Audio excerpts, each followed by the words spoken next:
санав зээлийн даасны хүний хувь өөрчлөх гүйлгийг хэрхэн хийх зааврыг хүргэе.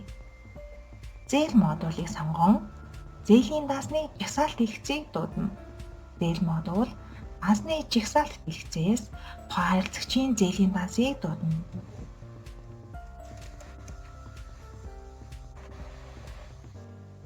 Зээлийн даасны дугаар хэсэгт даран тухайн харилцагчийн зээлийн даасны дэлгэрэнгүй лавлгаа дэлгэцийг дуудана.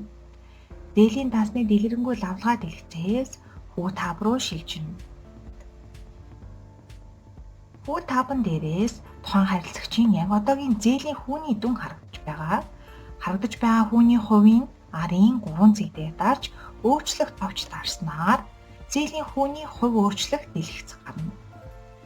Өөрчлөх гэж буй хүүний хувийг хүүний хувь хэсэгт оруулан гүйлгээний утгаа оруулна. Өөрчлөх гэж буй хүүний хувь нь бүтээгдэхүүний дээд доод хязгаарт багтсан байх шаардлагатайг анхаарна. Өөрчлөх гэж буй хүүний хувийг оруулсны дараа гүйлгээ хийх товчийг дарна. Амжилттай дэлгэц гарч ирснээр зээлийн хүүний хувь амжилттай өөрчлөгдсөнийг хэлнэ. Хүү тавнаас яг одоогийн хүү нь 22% болж өөрчлөгдсөн байгааг шалгаж болно.